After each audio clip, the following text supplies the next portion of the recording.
So welcome everybody, and as we are in Germany and as the most obvious and well-known form of Russian impact, destructive impact on European societies is the Russian propaganda, I would start with Susanne. Susanne, before the floor is yours, I encourage everybody to think about questions to the panelists, and we will have the opportunity to ask 1 or 2 questions after each presentation, and then when we are done, we can go on to the general discussion. And the panelists, please ask the questions to each other. Thank you very much. Susanne, the floor is yours.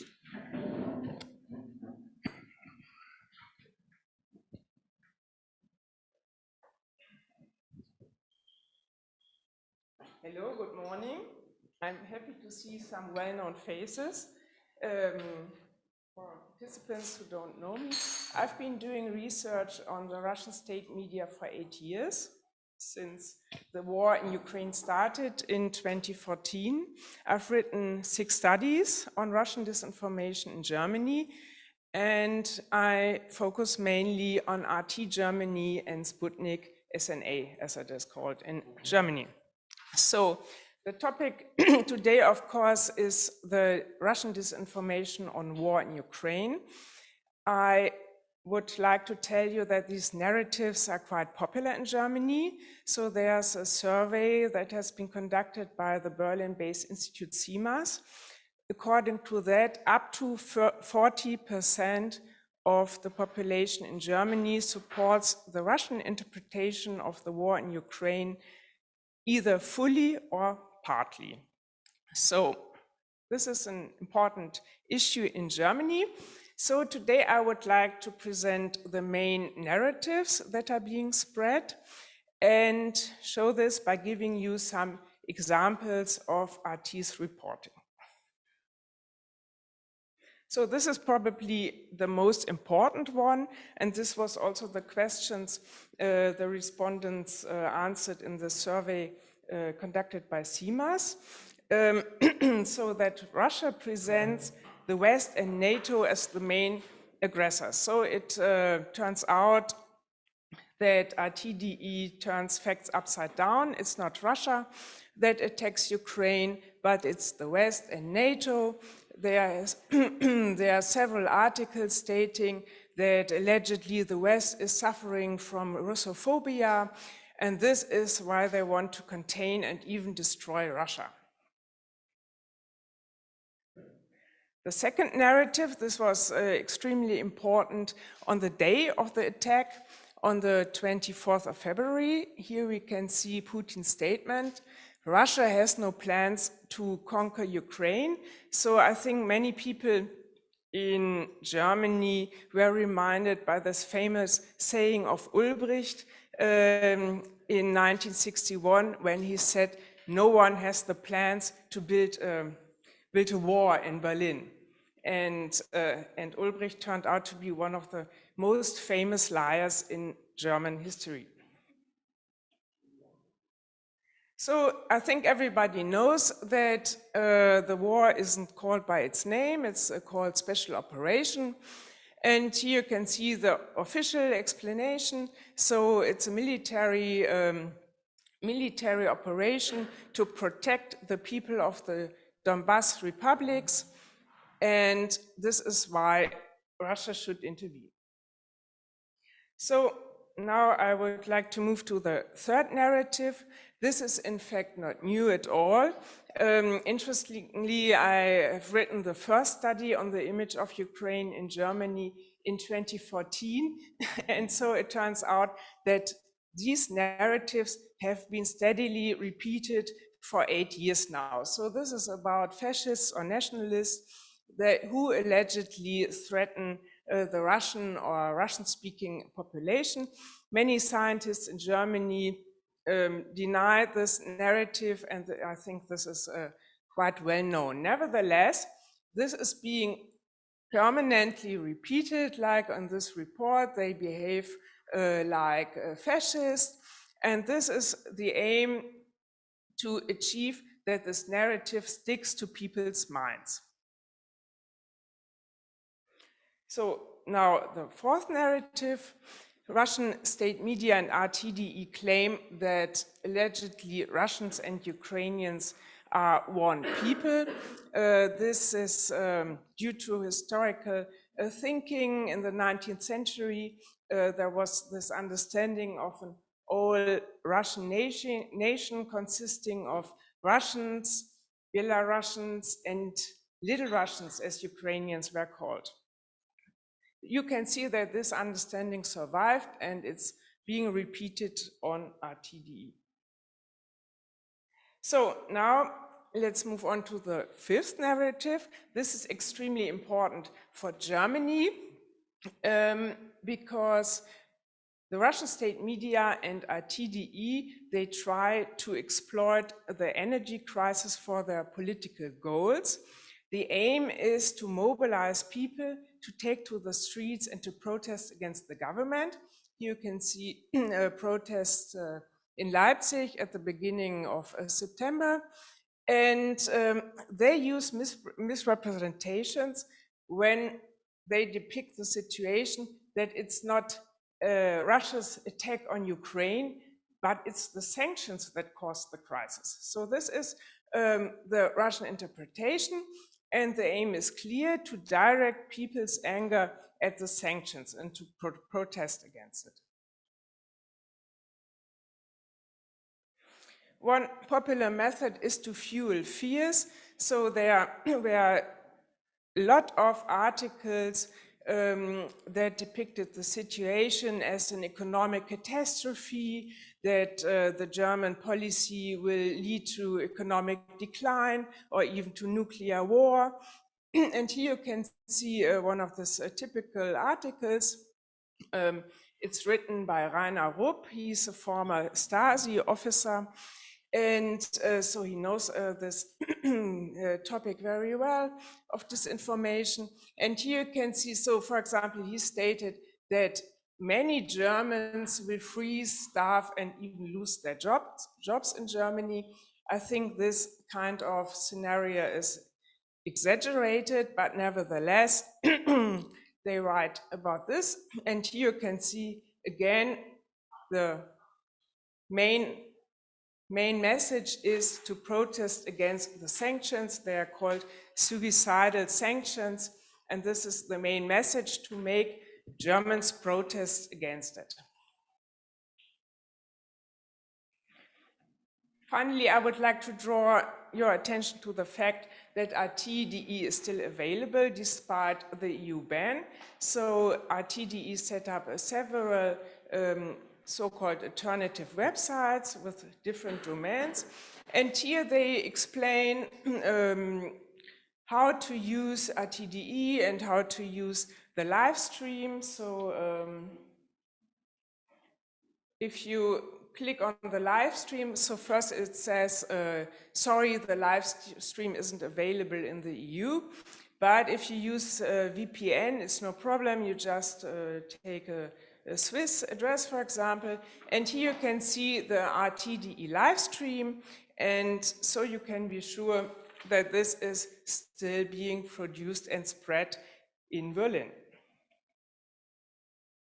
Last but not least, I would like to draw your attention to the fact that RTDE is just one channel in Germany that spreads this information. It's an important one, but not the only one.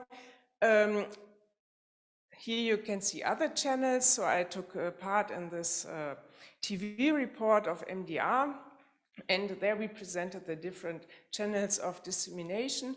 So we have our German Querdenker groups. So these are conventional thinkers who are against COVID vaccinations, right-wing extremist groups, the right-wing party Alternative for Germany.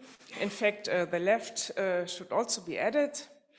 And then Also important, the so-called alternative media. RTDE presents itself as the leading alternative media because they want to create this counter public in Germany.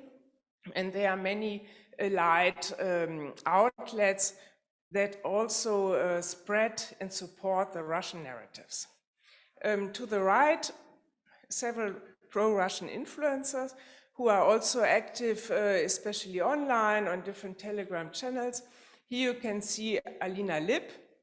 She is quite famous in Germany with her channel on Telegram. And there she also defends Russia's war in Ukraine. So I think the main message is clear. So the aim of RTDE's reporting is to legitimize Russia's war in Ukraine, to discredit Ukraine internationally, to blame the West and NATO, and finally in Germany to mobilize the people to take to the streets and to protest against the government and the sanctions. So I think it has become clear that RTDE is a weapon in information warfare. And here I just quote Editor-in-Chief Margarita Simonian, who said it herself, that it's an informaционное оружие. So thank you for your attention. Yeah, thank you, Susanne, for this presentation, and thank you for doing my job. This is what I am going to say now. Questions? Do you have any questions? Very quick question. Susanne, what is Querdenkergroepen? Querdenken. Our German so-called unconventional thinkers. These are anti-vaccination groups, and this movement, so there are in fact different Querdenker groups. Some are based in Stuttgart, some in Berlin. This is already an established term in Yes, German, so very the good. COVID Yes. dissidents or whatever. Yes, yes. The English term would be contrarians, people who are against the mainstream. Yes, just to add, I think the English word for this would be contrarians, those who reject mainstream interpretations of the whatever. Yes, just to be counter to the establishment narrative.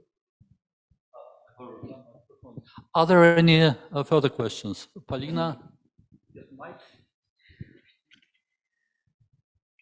I wonder who is the main audience of these media in Germany, because to my own surprise, I bumped into most unexpected people who would watch it, like my colleagues in the Institut für Menschenrechte, for example. That really shocked me. So do you have any Institute for Human Rights, for example? That was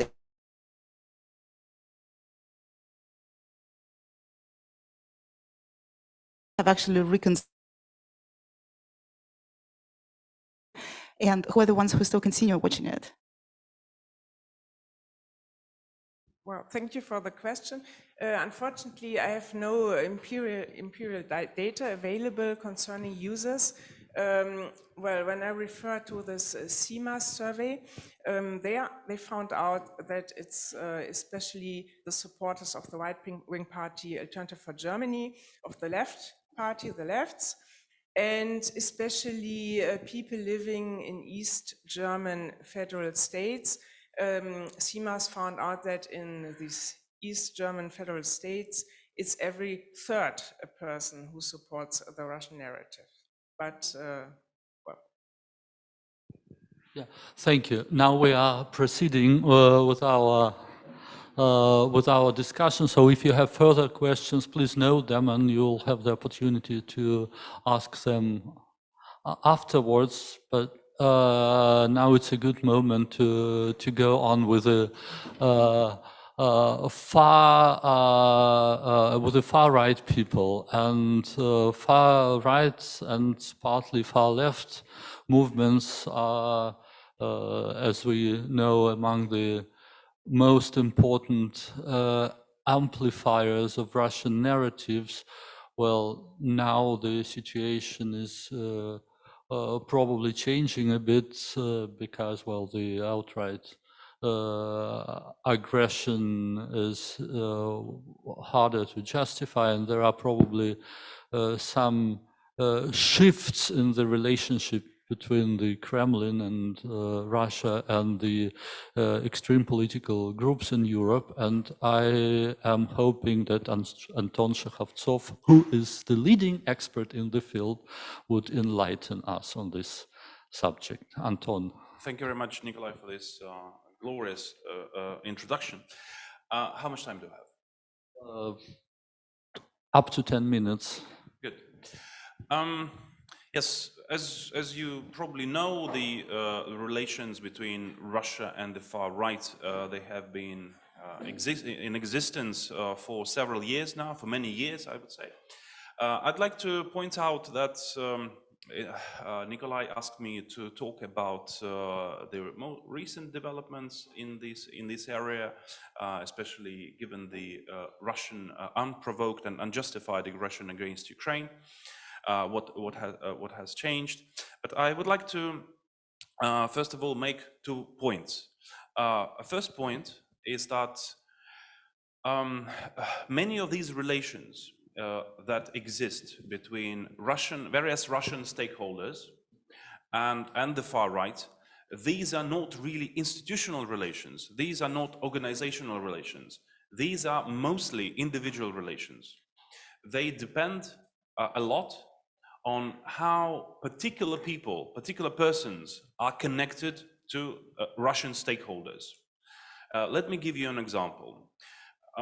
You probably heard of the Ibiza scandal in Austria, when the far-right Freedom Party of Austria, the leadership of the Freedom Party of Austria, ended up with a scandal. They would talk to who they thought was the niece of a Russian oligarch, and they talked to her in a villa on the Ibiza island, and they were secretly recorded that they tried to somehow undermine Austria and sell some of the interest to the Russians, but that was a setup. It was a sting operation.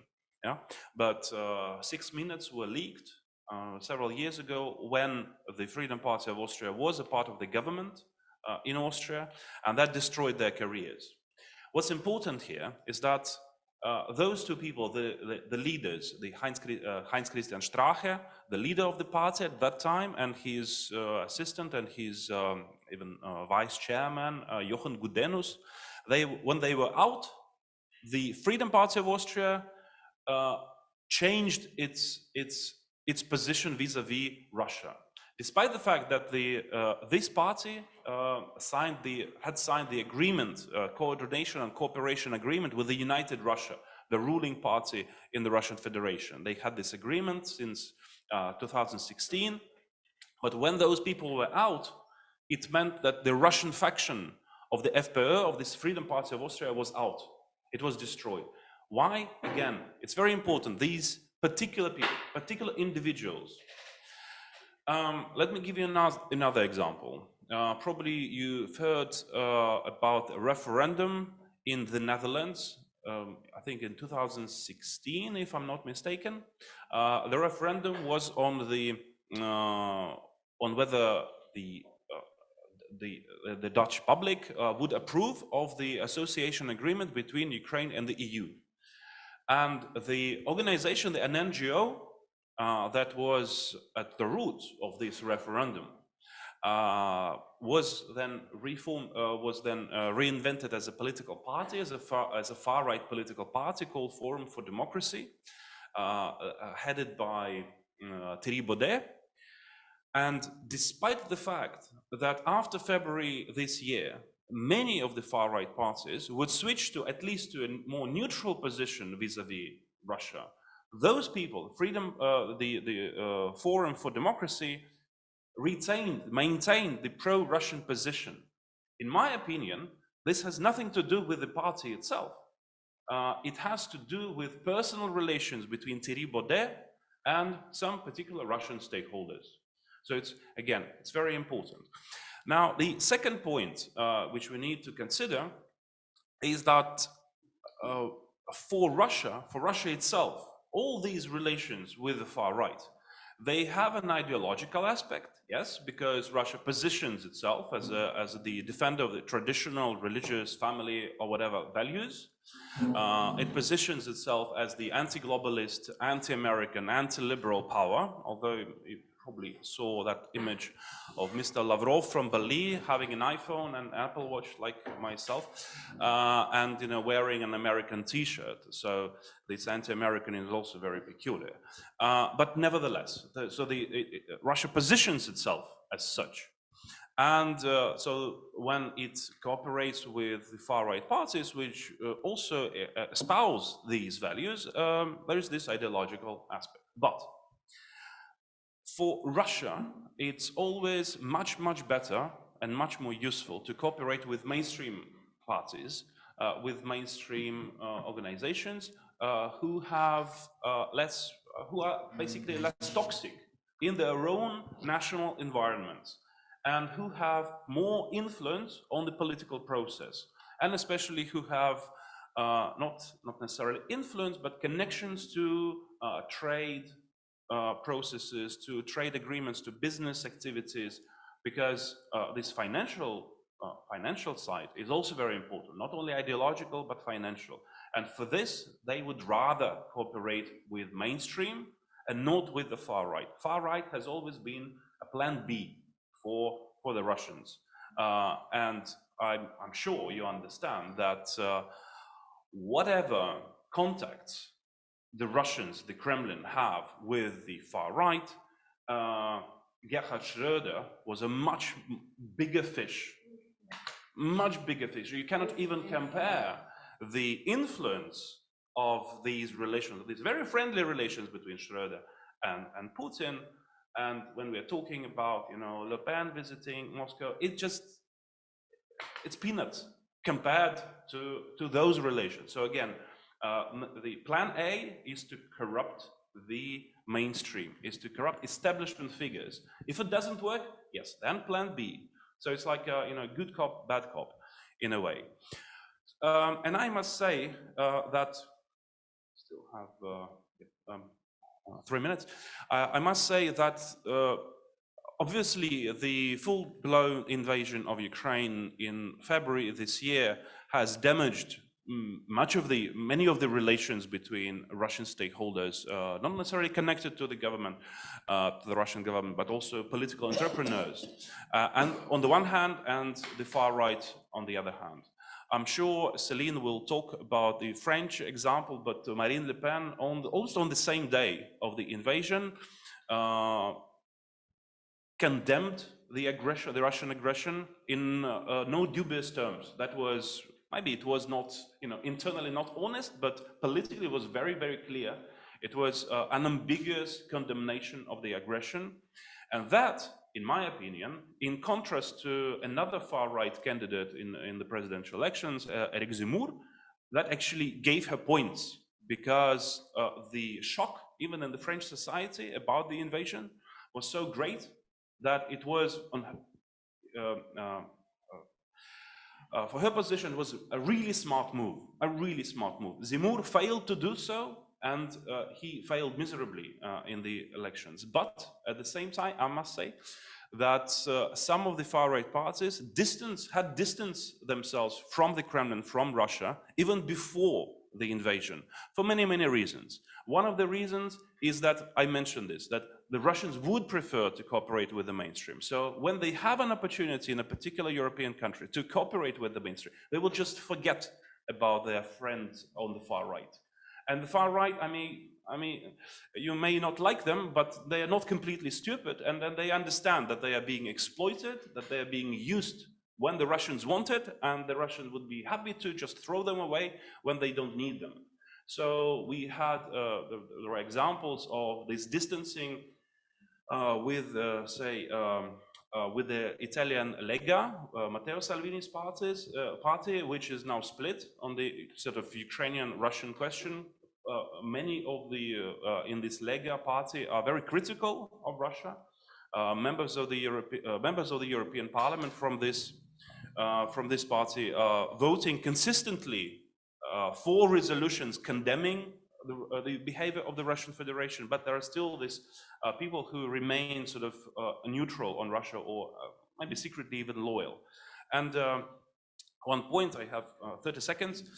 Again, one more point is that there are still far-right parties which have maintained this pro-Russian position, and the Alternative for Germany is one of them. And I explain this by the fact that I do believe that, well, first there is a huge pro-Russian core in the party, in the AfD and Alternative for Germany, and there are individuals and personal relations between these people and Russian stakeholders. Thank you very much. Yeah, thank you, Anton. Before I give the microphone to the audience, I want to ask a question myself. There is a common perception that the Kremlin is a powerful ally and supporter of the far-right parties in Europe.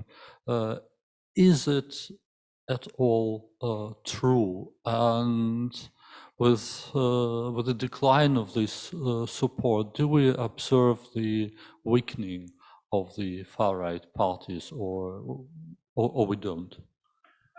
Very briefly, basically, support for the far right in Europe does not have anything to do, in my opinion, with any support from Russia. It's an important point because, well, there is some controversy about this. Indigenous phenomenon.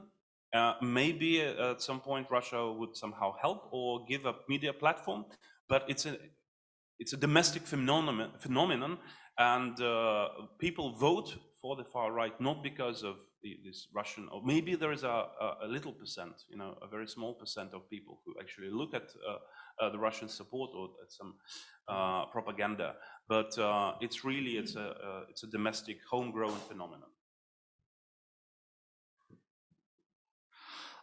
So with or without Russia today, the far right is okay.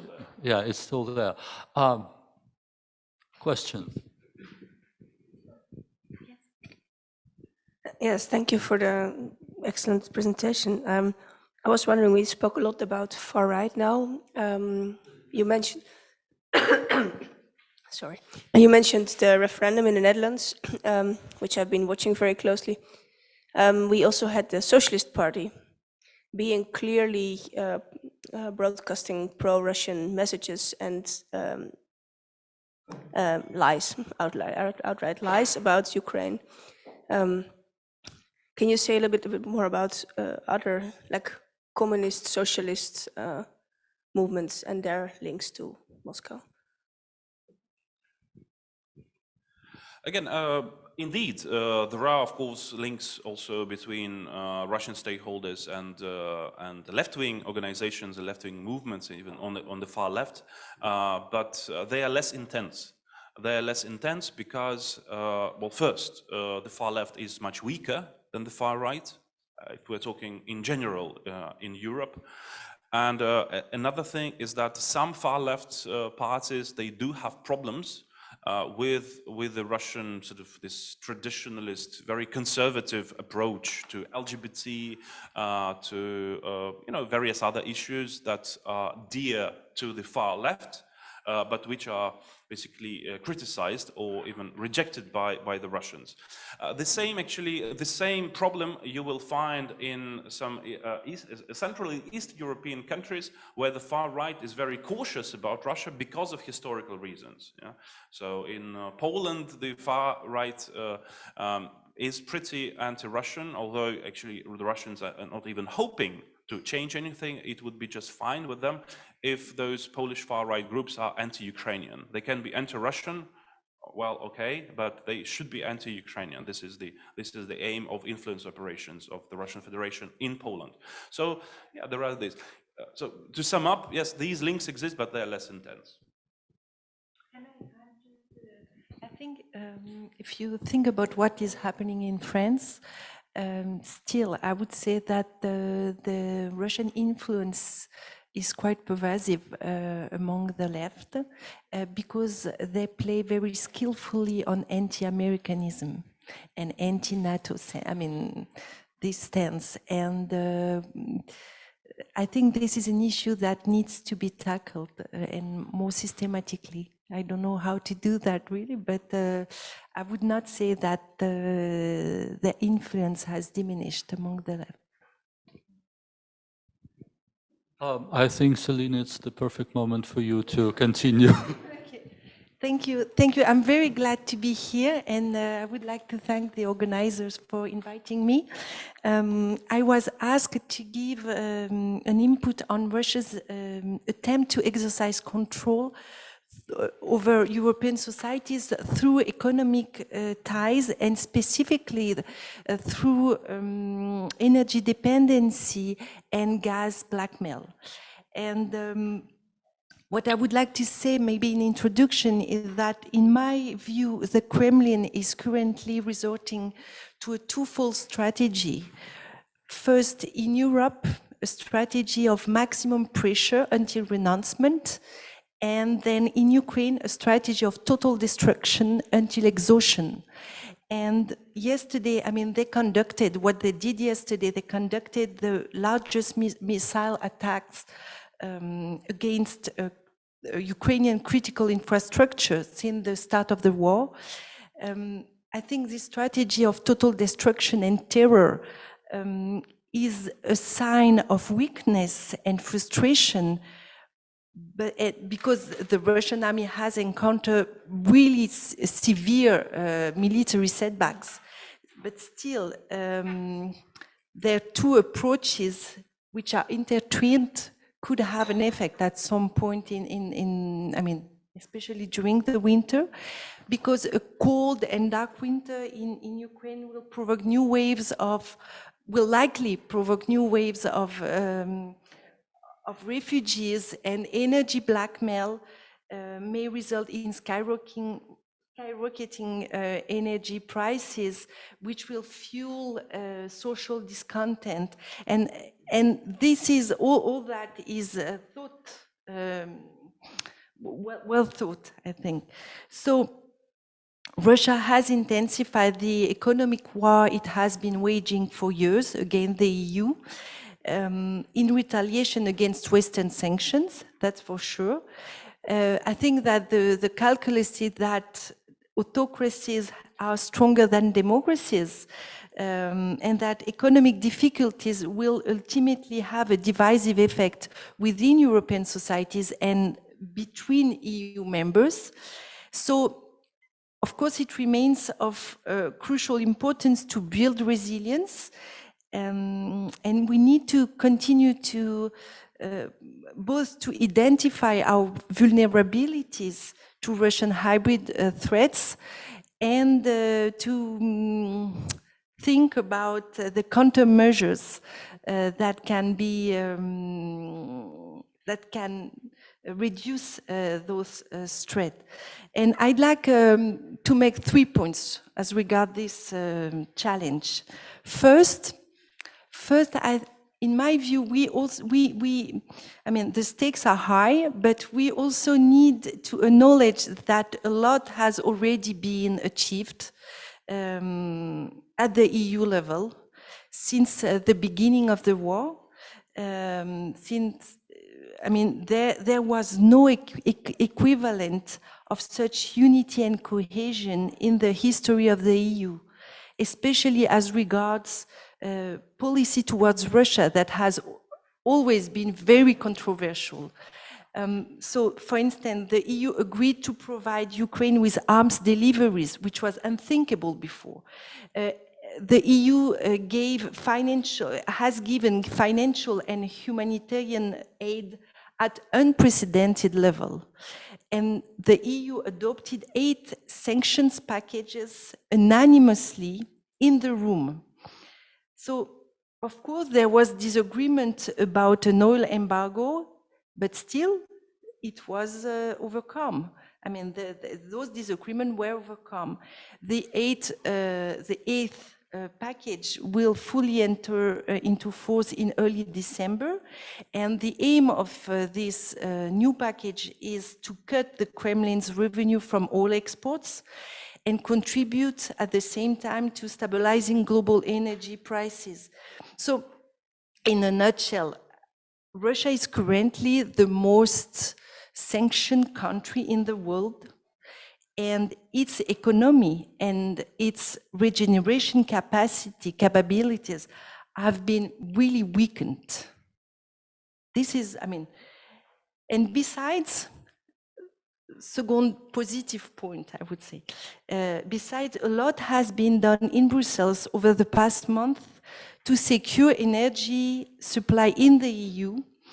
So, of course, disagreements on energy issues still exist and could increase in the coming months if gas cuts occur or if social movements erupt in EU countries. But nevertheless, to my personal amazement, the EU has notably managed first to store gas together in all available gas reserves. 95% of reserves are full now. The EU has managed to pool energy purchases. Half of them will be done together if the proposal of the EU Commission is accepted by all governments. And the EU managed to impose to save and share energy. So new regulations will impose saving obligation and mandatory solidarity between EU countries. And in parallel, new formats of cooperation are being explored, such as the French idea about the European political community. It's not really clear, but the idea is to foster intergovernmental cooperation. So the situation, on the one hand, the situation is not too bad within the EU. And here I come to my second point. The real difficulty, I think, at the present moment is to find the ways and means to prevent Russia from plunging Ukraine into, and not only Ukraine, but Ukraine and Moldova, into darkness and cold during the winter. Because, all plants and critical infrastructure have been systematically targeted and mostly destroyed over the past month and the past weeks. And this is, in my view, the main challenge ahead, how to limit and contain this strategy of total destruction of Ukraine before its exhaustion, because it will have impact. And I think that everyone now understands that winter will be extremely difficult for all civilians in Ukraine, for all, but especially for those in the occupied and newly liberated territories.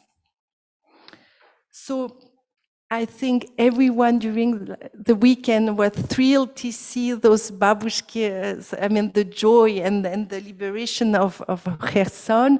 And of course, it gives hope. But we need to understand, I work with the military, and I know from them that the war can be tricky. Any war can be tricky, and the war is not over in Ukraine. And the EU civil society organization have, I think, a special responsibility here. We need to be ready for a long standoff, and we need to prepare the population of our countries for this long standoff. Of course, there is a military component to it. Ukraine needs to receive missile defense system really quickly. There is also a logistic component to it. Generators are needed, as we learned yesterday, and the soldiers, Ukrainian soldiers, need to be well equipped for winter, and I think Germany has done a lot for that. But still, I mean, the Russian president seems to believe that Russia has time on its side, that it enjoys resource supremacy in energy, in manpower, in rockets, in missiles. And he also believes that, I think he really believes, and the latest Valdai Forum showed it very clearly. He also believed in the weakness of the West, where leaders are subject to election processes and are accountable for the policy they promote. So we really need to prepare the society for what we will have to face and what Ukraine will have to face. And I also think that Putin may think that the more brutal the war becomes in Ukraine, the more willing European leaders will be to strike a deal. I mean, this is part of the calculus, in my opinion. So here I come with my third point, and I will be quick. I think the capacity to resist the pressure on the long run will depend not only on the EU and the US, but on the capacity of each EU country to build resilience on the economic and informational fronts inside their own countries. And in that respect, I think much more could be done and need to be done. I mean, different tools of influence and coercion have been developed for every European country, for every specific European countries. So it's not, we cannot do it at the EU level. It's every country needs to address those threats and understand what are the tools that are used against them. And I think every EU member should be able to oppose a coordinated response at the national level to these tailored efforts. And again, civil society organization may play a role in that respect, at least to raise awareness. Yeah, I'll stop here. Thank you very much. And here is a question from me. As you said, we are apparently better prepared for the winter than we expected, and we are not expecting huge problems with energy supply in Europe. So this plan apparently didn't work out. And you were concentrating on the Russian efforts to undermine support for Ukraine. Do you observe any activities to damage France for the sake of damage, not for some pragmatic purpose? I think we talked about that before. I think in France, this strategy of maximum pressure relies on several tools, and notably the discreditation. You can say that the process of discrediting France in Africa, in French-speaking countries, they have been very skillful in destabilizing some countries there, and in discrediting the French army, not only in Mali.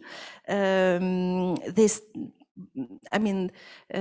these efforts, of course, is a way to pressure France and to pressure the French government, and to have to see that, to show the French government that they can have they can create new problems for the French army or for the French government in other parts of the world. I think in France we also have a tendency to underestimate the extent of active measures against MPs, against some specific mainstream politicians. And again, I think that civil society organization may have a role to play here to raise awareness about these KGB, methods. Yeah. Thank you. Two questions, and then we proceed. Barbara.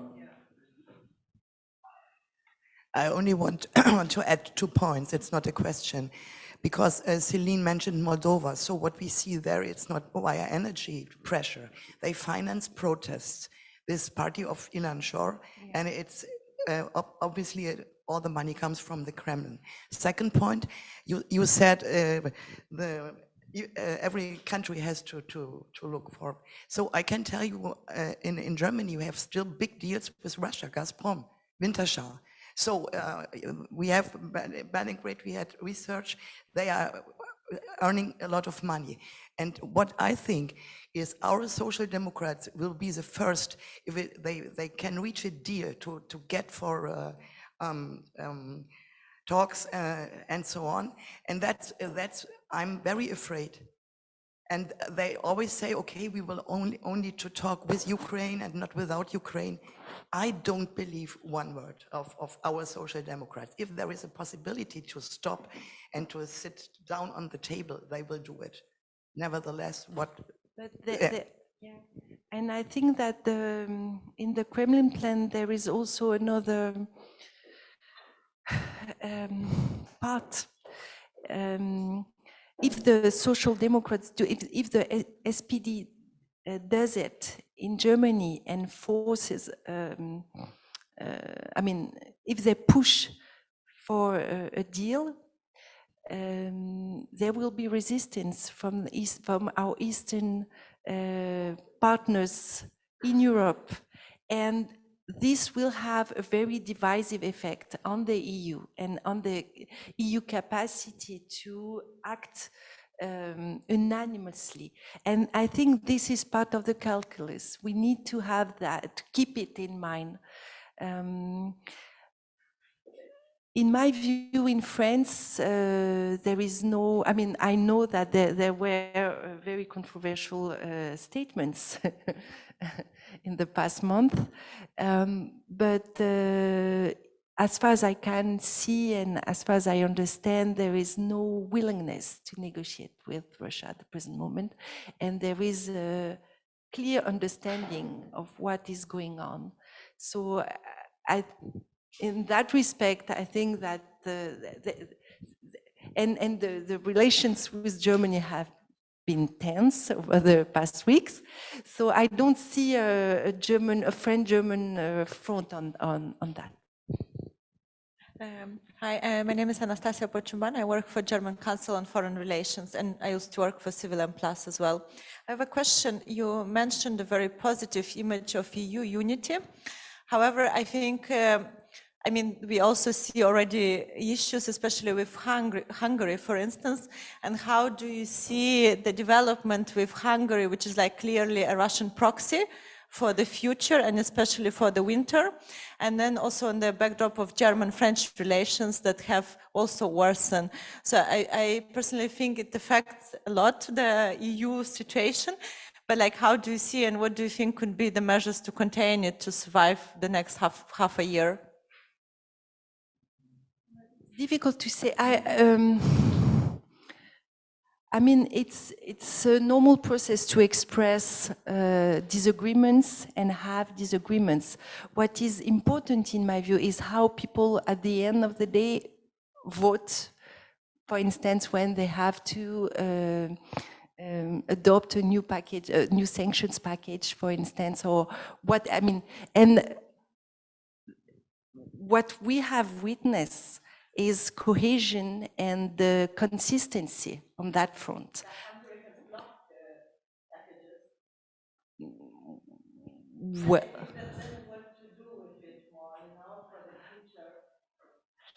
Well, I don't know. I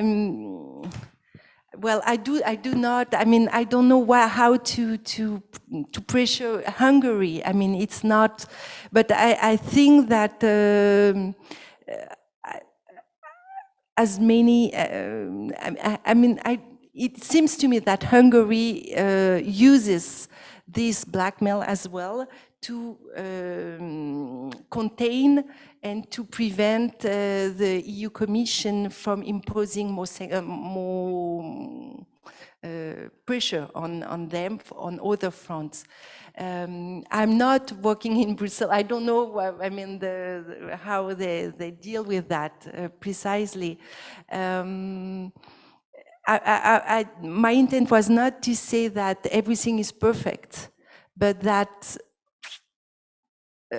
surprisingly enough, we managed to face and to anticipate the difficulties that could have arisen during this winter. And I think for the moment, it's not too bad. And you know, about the French-German relation, I think it's just, it's like an old couple, you know, sometimes, yeah. Sometimes there are tensions, but still, yeah, we thank you very stay much. Together. Hungary is most certainly a factor, but Hungary is not the only problematic partner in the European Union and in Europe.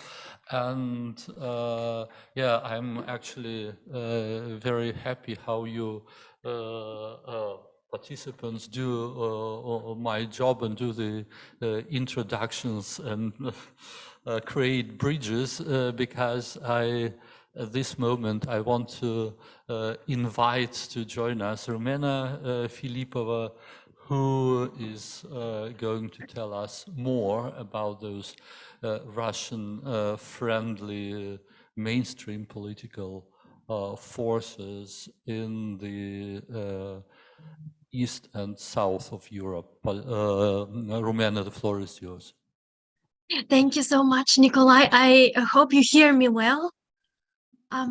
Indeed, as a bridge from Hungary to Southeast Europe, I would like to really shine a light on the extent of Russian influence in the Balkans, because it's one of the, if not the most vulnerable flank in Europe regarding Russian authoritarian influence, but also influences from other authoritarian states, increasingly China, but also Turkey and others. And it's important to pay attention to this vulnerable region in order to prevent further disruption within the societies of Balkan countries, but also to prevent spillover into the rest of Europe. So I'm going to focus on the major trends of Russian influence operations since the start of the war in Southeast Europe by drawing on an upcoming publication, which is the result of a 10-month research that my organization, the Institute for Global Analytics, has conducted with the Konrad Adenauer Foundation. And it examines Russian propagandist activities since the start of the war and how they have been amplified by China, but also Turkey, Iran, and the Gulf states in 7 Southeast European countries. And the publication will be out early next month. So in general, the major trend is that Russia has intensified its already pre-existing and established channels, narrative strategies and tactics of influence in Southeast Europe. And I would like to outline 4 major trends which apply to the whole of the Southeast European region. And then I will focus on Bulgaria more specifically. So first of all, Russia has continued to act through a pervasive form of informality in the way it exercises its influence in the Balkans. So in terms of media activities, it is not actually possible to find direct Russian ownership of local news outlets in the Balkans that are present in official statistics or databases, because to the contrary, Russia prefers to establish its influence on the basis of informal connections in the cultivation of opaque local networks of patronage, which is a trend that has been highlighted already by Nikolai and Anton. And this is also a trend that is clearly observable in the Balkans. So the Kremlin has established political economic, also ideological ties of an informal nature to politicians, business people, and journalists in Southeast European countries through which it exercises its discursive power. And it is also important to note that Russia has significant advertising clout, particularly through Lukoil and Gazprom, and it leads to a culture of self-censorship in reporting that is favorable to the Kremlin. The second major trend via which Russia exercises its media influence in Southeast Europe is that the Kremlin continues to tap into traditional dispositions which are characteristic of significant sections of Southeast European societies that tend to view Russia favorably on the basis of perceptions of religious, cultural, linguistic similarity to the Russians. So the overall trend of East-West ambivalence in Southeast European societies, which means that they're predisposed to preferring the maintenance of good relations with both Russia and the West, really feeds into a trend of neutrality. So in a number of Southeast European countries, the preference for being neutral in the Russian invasion of Ukraine has stood out as an important trend. Third, the Russian reliance on its diplomatic representations in Southeast Europe has grown, especially since the start of the war, and given that Russian state-owned and operated media channels have been banned across the EU. So Russia's embassies have become even more aggressive in disseminating propaganda and aggressively interfering in the domestic politics of the Balkan countries. And just to give an example, this has been particularly visible through the activities of Moscow's diplomatic representations in Sofia, in Sarajevo, also in Podgorica. And so Russia has doubled down on its social media activities and also moved on to platforms other than Facebook, including Telegram and Twitter. And finally, it's important to note that regarding the dissemination of Russian media influence in Southeast Europe, it's important to note an intra-regional factor, which is the influence of Serbian media channels, which tend to promote the Kremlin viewpoint. And the prominence of these Serbian channels throughout the Balkans and the mutual intelligibility of the languages make and facilitate the penetration of Kremlin narratives through the Western Balkan countries, even in states such as Croatia, which are traditionally much more insulated to Russian influence.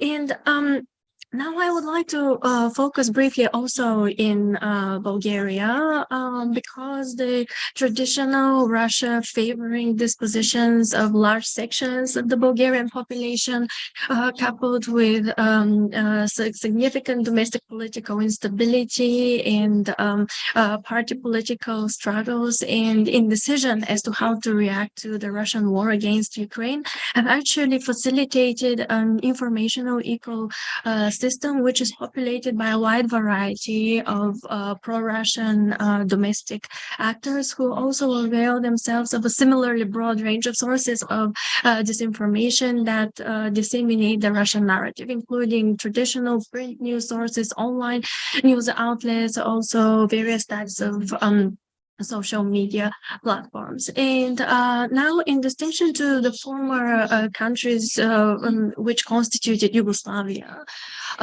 where one of the major narratives has been related to the fear of renewed military conflicts in the region as a fallout from the Russian war against Ukraine. This narrative has not really been present in Bulgaria, but the specificity in the country has been the increasing interlinkage between pro-Russian messaging and the domestic political struggle. So in general, those politicians and activists in Bulgaria who are Moscow critical have been dubbed as national traitors, as nationally treasonous, because supposedly national interests, or the way that they are defined by Russian propaganda, mean maintaining good relations with Moscow. Now, just to give an idea of the actors in Bulgaria who spread the Kremlin the narratives, they include both a wide range of politically affiliated actors, but also grassroots groups who are involved in consuming and in turn disseminating Russian narratives. And all of them make up a large pool of pro-Kremlin proxies that are attuned to the Russian political and ideological agenda, in which in turn aid Russia's hostile media designs in Bulgaria. And all of those actors tend to converge on the spread of a number of repetitive narratives in the Bulgarian media system. So first, Bulgarian political elites who stand up to Moscow, as I already mentioned, are dubbed as traitors. Also, another narrative holds that Ukrainian refugees in Bulgaria are rich and therefore undeserving of the seemingly lavish welcome provided by the Bulgarian authorities. Also, a lot of those local pro-Kremlin proxies repeat the narrative about Ukrainian nationalism as the supposed cause of the war, and there are also narratives which focus on the emergence of a so-called New World Order spearheaded by Russia and China. And last but not least, conspiracy theories are rife in the Bulgarian media environment, and there has been a significant focus on conspiracies related to bioweapons and the fact that supposedly bioweapons are developed in Western-controlled biolabs in Ukraine and across the post-Soviet space and the Balkans. So I will end here, and I'll be happy to take questions. Thank you, Rumena. Are there any questions?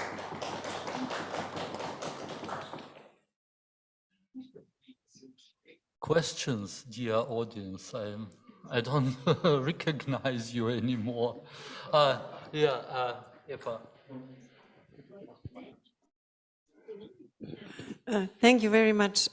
Would you dare to make a sort of concrete critics to EU policies related to Balkan? Have they been too blind to the influence of Gazprom, China and Russia in the Balkans the last 10 years? Yeah, so I think one of the major problems in the Balkans and the EU's policies has been the stagnant process and prospect of European integration. I think that the disenchantment of large sections of Balkan societies, particularly, of course, in the Western Balkan countries, which are not yet members of the European Union, has really fed into and facilitated the entry of the authoritarian sponsored narratives. And in particular, a lot of disenchanted publics in the Balkans, which are disenchanted on the one hand by the stalling prospect of European integration, but also on the other hand by their own domestic problems and the dissatisfaction with the way that the democratization process, the transition process has been carried out. All of this has made a lot of the sections of populations to turn to alternatives in the face of Russia and China, and especially since the start of the pandemic, one of the major and most prominent propagandist narratives pushed by Russia and also China has been that authoritarian states are supposedly better capable of dealing with crises, the pandemic, but also other types of crises than liberal democracies. Russia has also posited itself as a credible political, economic, and international alternative to the European Union and NATO. And so, therefore, I would argue that yes, unfortunately, the stalling European integration process, the fact that there are no clear dates or clear commitments as to when Western Balkan countries will be able to join the Union has facilitated the entry of authoritarian state narratives and, of course, the actions of local actors in the Balkans, including the problems between Bulgaria and North Macedonia, and the fact that Bulgaria has blocked the European integration process in its neighbor has also added to the level of disenchantment in North Macedonia in particular. But I would also flag have the continuing problems between Serbia and Kosovo, and also the divisions within Bosnia and Herzegovina, and the fact that Serb communities in those countries can be activated at any point by Russia and by the Serbian government in order to cause further havoc and to really derail the Euro-Atlantic integration of the region and create more significant conflicts. Thank you very much, Rumena. I see there are some more questions, but unfortunately we have to speed up. And I received news from Kiev. Ukraine is currently again under missile attack, and our colleague Ihor Solovei had to go to the shelter, so it's not clear yet if he'll be able to join us till the end of our section. But if he manages to go online, I would ask everyone to stay here a little bit longer, because this is what we owe him. So I'm sorry for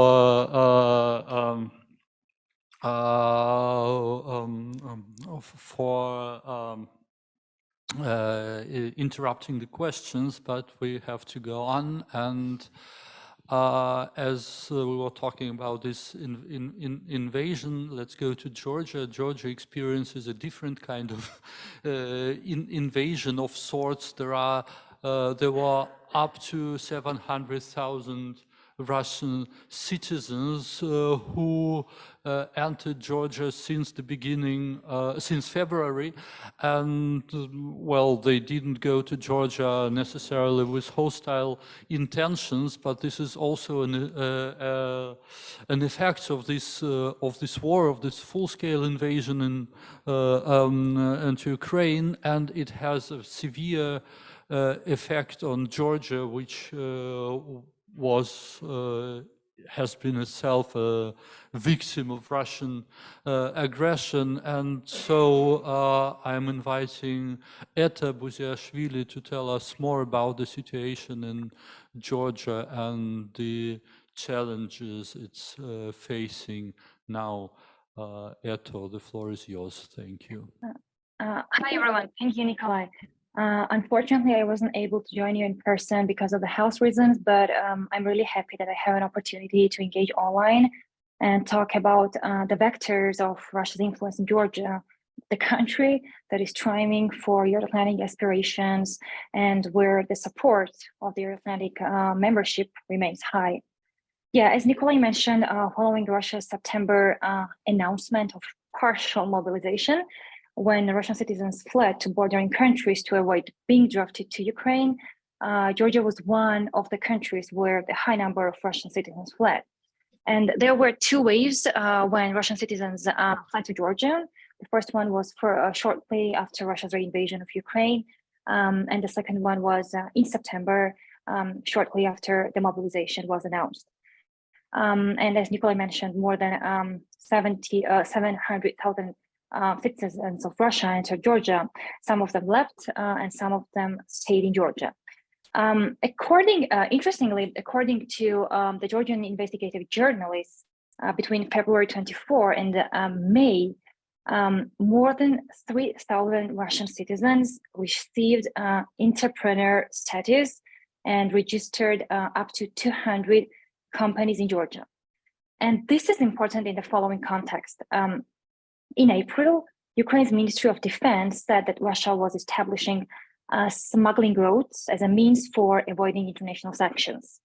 And they added that one of the smuggling routes was passed through Georgia, assessing that a Georgian government has allegedly instructed the special services not to intervene or hinder the activities of Russian smugglers.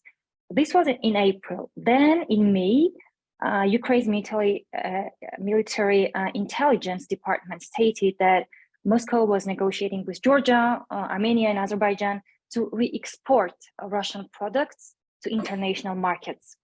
And the Ukrainian MOD suggested that up to 200 companies were registered in the host countries for the purposes of re-exportation. And of course, this all has raised concerns here in Georgia.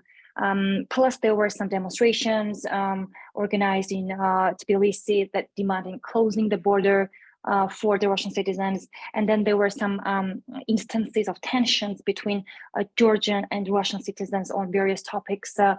And this whole situation is noteworthy from Georgian national security perspective, given that there are multiple vectors of Russian influence in Georgia with the goal of undermining Georgia's aspirations towards European membership. And these influence of vector include Russian non-governmental organizations, Russia's support of extremist groups and far-right political parties. Then it also includes the representative of Georgia's Orthodox Church. And this is noteworthy because the majority of Georgian society is very conservative. And it also includes Russia's attempt to exploit the ethnic minorities in Georgia, then some corrosive economic activities, online influence operations, and cyber attacks. And I'll try to very briefly elaborate on all of the listed.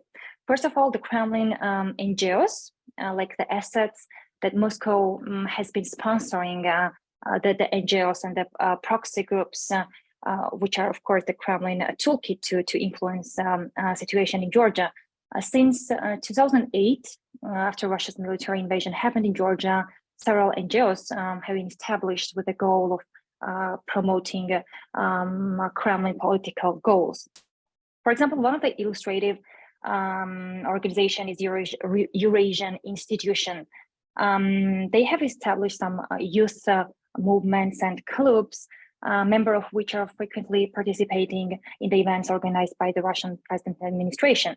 And this organization has also launched some multiple Russian textbook projects, which, for example, such as May 9 project and initiative, which aims at spreading some objective facts about World War II.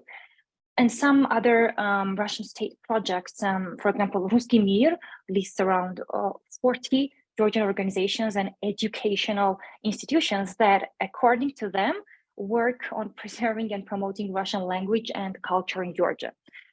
Then, interestingly, the majority, and I won't go into listing all of them because there were many, but interestingly, the majority of these organizations have de facto suspended their activities here.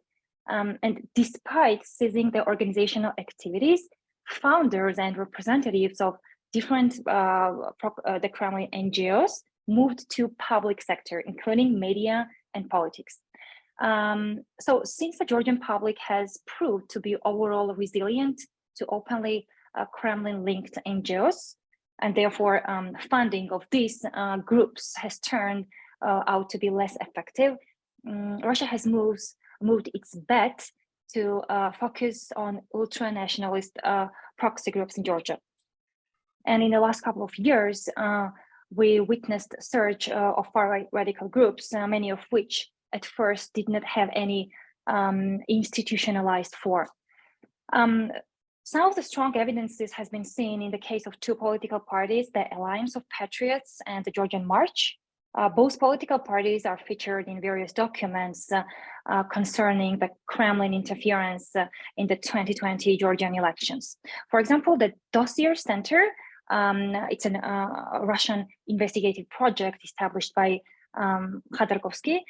They released an investigative report before 2020 elections, claiming that the election campaign of the Alliance of Patriots was managed and backed by the Kremlin. There were some various documents, including the financial ones, which were showing this. And this party has been mobilizing their supporters through Turkophobia, with a long-standing message that if Russia is occupier, the Turkey is the same occupier too.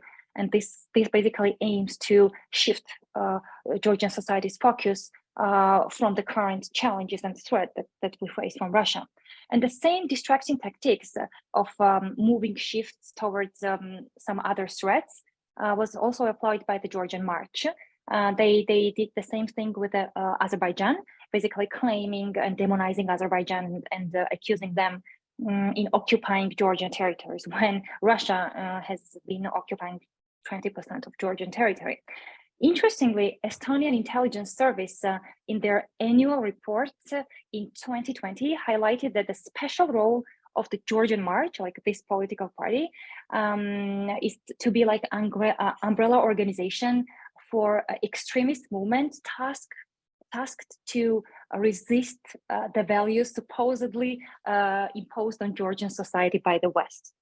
It was Estonian intelligence service who said that. So interestingly, both of the parties deny their Kremlin ties. Due to Russian occupation of Georgia, it is unpopular and unproductive for the political parties to openly present themselves as a pro-Russian. However, there are other far-right actors that are openly supporting Russia. And it's some very interesting tactics to kind of diversify pro-Russian actors, like the ones that are supporting openly Russia and other that are not, but they are spreading anti-Western narratives. And here, last but not least, for example, one of the far-right parties, far-right groups, which lately turned into political party was Alt-Info. They have been having a long-time presence online, basically pushing for anti-Western narratives, and the group managed to be successful offline. They basically managed to transform online disinformation and hate speech to offline space last year on July 5. It was a day when the LGBTQ community and the pro-democracy activists were gathering in Tbilisi to just show their support to human rights and democracy in general. And this group organized an aggressive mob that beat up these pro-democracy activists and, more importantly, journalists, like the journalists who are affiliated with the Western media in Georgia.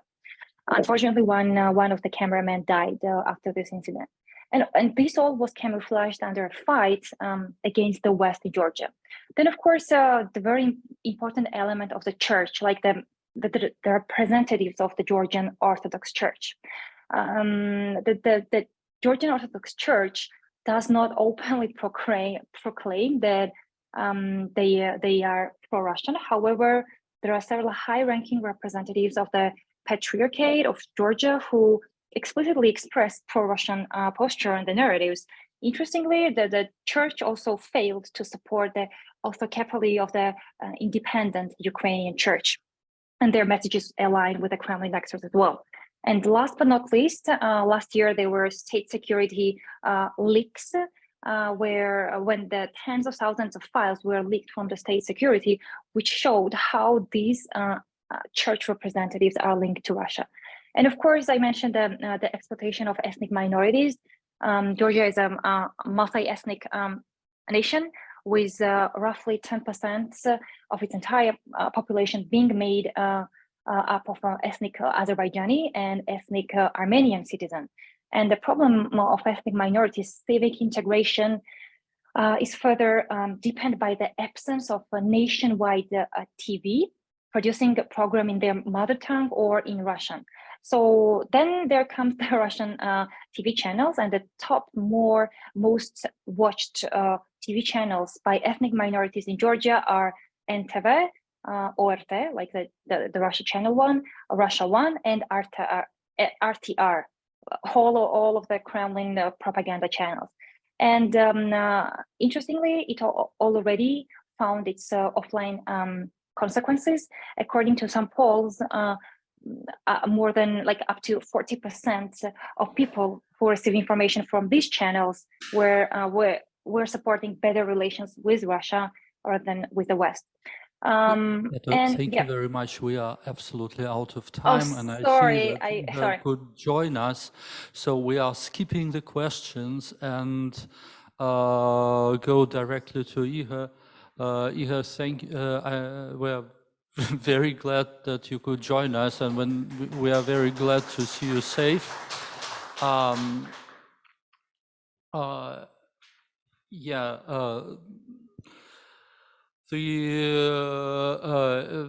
It's kind of very awkward to speak about Russia's destructive influence in Ukraine. Shall I switch to Russian now? Would it be more comfortable for you to? Я перейду на русский, потому что мы с Игорем договорились. Okay, then I will speak in Russian because we agreed with Igor that Выступает по-русски. he will have the opportunity to speak Russian. Довольно странное ощущение, когда It's говоришь a very strange feeling if you talk about the disruptive influence of Russian on Ukraine and you just don't know with what to start and where to end.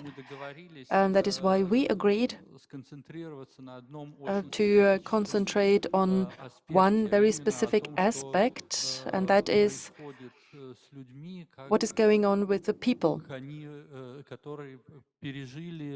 The people who went through the occupation of the recent time, not the long-term occupation since 2014, but the occupation in the time of after the full-fledged aggression started. Which results does it have? Which influence does it have? And now I would like to pass the floor to Igor. Thank you very much for joining us.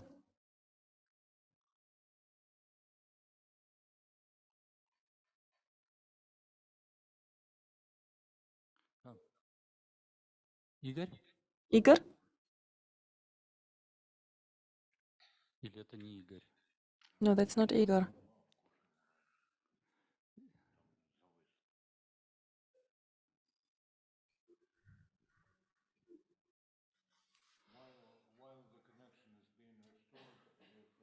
There is a list that organizers ask you to fill in, all right? Just your name, surname, the organization, and the signature. So Igor is moving again. Так, связь восстановилась, Игорь, если... Okay, now we have a connection. If you are ready to speak, Igor, we are waiting. Микрофон включите, у вас выключен микрофон. Please switch on your microphone.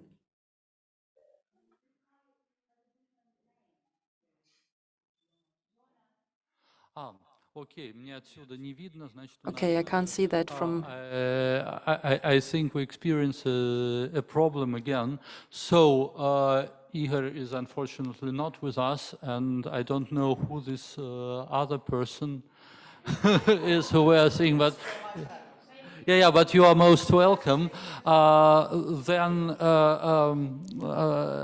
Nonetheless, we are unfortunately out of time, so I'm very sorry we didn't have the time to ask questions.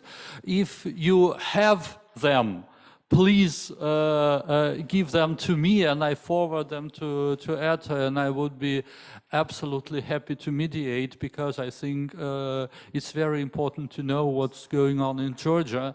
And I'm happy to express my gratitude to everyone who attended this roundtable, and thank you. And I want to thank the organizers for giving us this opportunity. And I also have to apologize for the delays and for my initial announcement that the delays were due to technical problems. No, there were no technical problems, and our technicians were on their top. So it was purely organizational stuff, and yeah. Sorry for that, and have a good day and stay with us. And if there are any questions, please send them to the organizers, and we would be happy to forward them. And